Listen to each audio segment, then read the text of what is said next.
Lecture du livre des Actes des Apôtres, chapitre 14, des versets 19 à 28.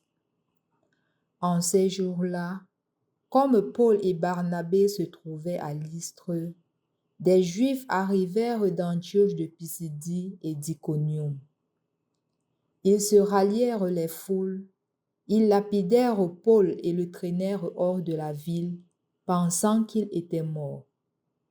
Mais quand les disciples firent cercle autour de lui, il se releva et rentra dans la ville. Le lendemain, avec Barnabé, il partit pour Derbé. Ils annoncèrent la bonne nouvelle à cette cité et firent bon nombre de disciples. Puis, ils retournèrent à Lystre, à Iconium et à Antioche de Pisidie. Ils affermissaient le courage des disciples.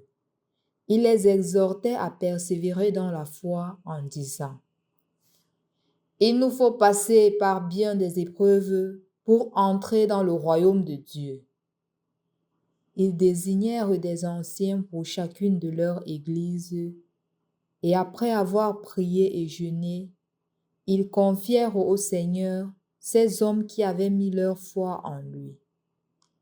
Ils traversèrent la Pisidie et se rendirent en Pamphylie. Après avoir annoncé la parole aux gens de Pergé, ils descendirent au port d'Attalia et s'embarquèrent pour Antioche de Syrie, d'où ils étaient partis. C'est là qu'ils avaient été remis à la grâce de Dieu pour l'œuvre qu'ils avaient accomplie.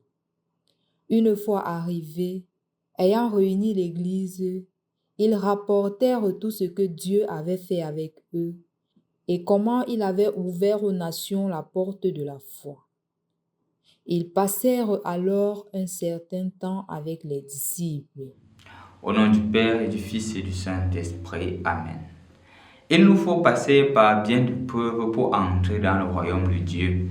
Telle est l'affirmation de Saint Paul lors de son évangélisation. Et quand il parle d'épreuve ici, il ne parle pas d'une épreuve temporaire. Il parle d'épreuve comme expérience personnelle. Dans les versets précédents, on voit clairement que Paul, étant à Lystre, a subi la lapidation. Il a été sincèrement et sévèrement lapidé parce qu'il annonçait Jésus. Et quand il a été lapidé, on le laisse parce qu'on croit qu'il est mort. Si on savait qu'il était encore vivant, on l'aurait lapidé davantage. Mais il se lève, il ne se décourage pas. À Antioche, Iconium, il va annoncer Jésus. Et c'est pour cela qu'il dit, il nous faut passer par bien d'épreuves pour entrer dans le royaume de Dieu. Comme pour dire que la foi chrétienne n'est pas la résultante d'une vie toujours facile, une vie d'aisance, une vie de facilité, une vie sans difficulté. Et c'est pour cela, chers frères et sœurs dans le Christ, qu'on a écrit les actes des apôtres. Ça veut dire, après la mort de Jésus, comment est-ce que l'évangile s'est répandu? Comment est-ce que l'évangile a atteint les confins de la terre? Et justement, on se rend compte aujourd'hui, et depuis quelques jours déjà, que cela n'a pas été chose aisée. Ce n'était plus seulement un problème d'appartenance ethnique, les Juifs et les Grecs. Non, ce n'était plus ça. Les Hébreux, les Grecs, ce n'était plus ce problème-là. Le problème était plus profond que cela. Parce que justement, l'annonce même de l'évangile était refutée par beaucoup de personnes. Et en plus du fait que ce soit refuté, les gens lapidaient les annonciateurs de la parole de Dieu. Chers frères et sœurs dans le Christ, c'est ainsi que la foi a été construite. Quand aujourd'hui tu entends parler de Jésus, que Dieu est amour, tu entends parler du Dieu qui bénit, ce n'était pas une chose aisée. Ce n'était pas quelque chose que la première communauté chrétienne a facilement annoncé. Ils ont subi des persécutions, ils ont subi des humiliations, ils ont subi des lapidations. Mais ils ne se sont pas découragés parce que leur espoir et leur force se trouvaient en Dieu et en Dieu seul. Et donc, mon frère, ma soeur, en ce jour où tu es dans la foi chrétienne, est-ce que tu te décourages à la première difficulté?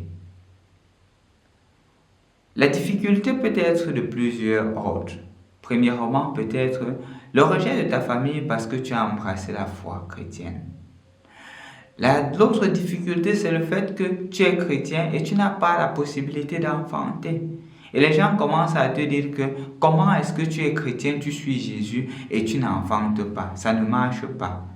Ou peut-être une autre difficulté pourrait être même le fait que tu ne trouves pas de boulot. Parce que à cause de ta foi, tu veux être intègre, tu veux être justement honnête.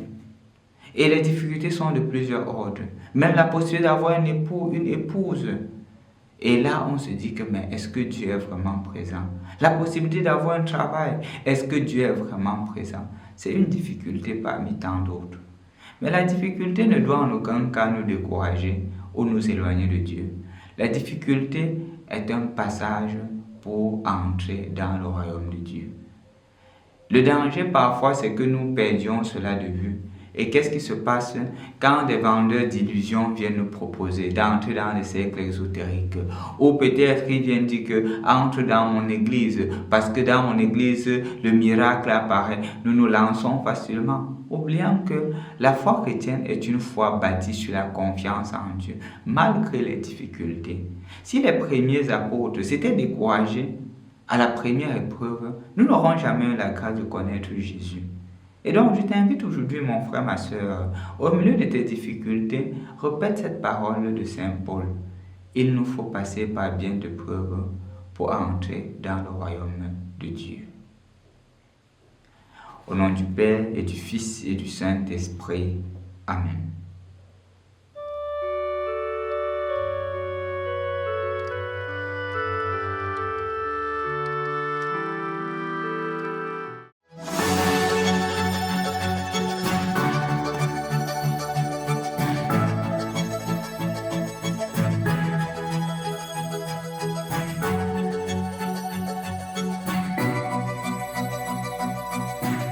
Le groupe Mission Jeunes est un groupe de jeunes missionnaires qui chaque année organise un forum social qui regroupe les jeunes de différents horizons.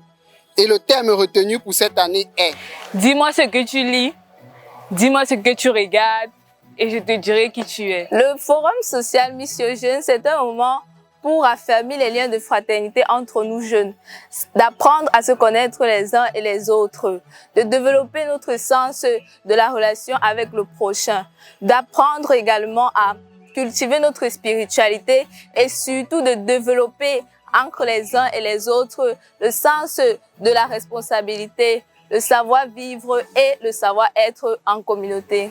Jeunes, ne manquons pas ce week-end de forum social qui se tiendra au centre Xavier, ici à l'entrée Casa, en date du 3 au 5 mai 2024. Pendant ce forum social, nous aurons comme activité un enseignement sur le thème, des moments de prière, ateliers de formation, à savoir la danse, les chants, la poésie et l'art. Nous aurons également une projection cinématographique, adoration, écoute, animation et jeux. Dis-moi ce que tu lis, dis-moi ce que tu regardes et je te dirai qui tu es.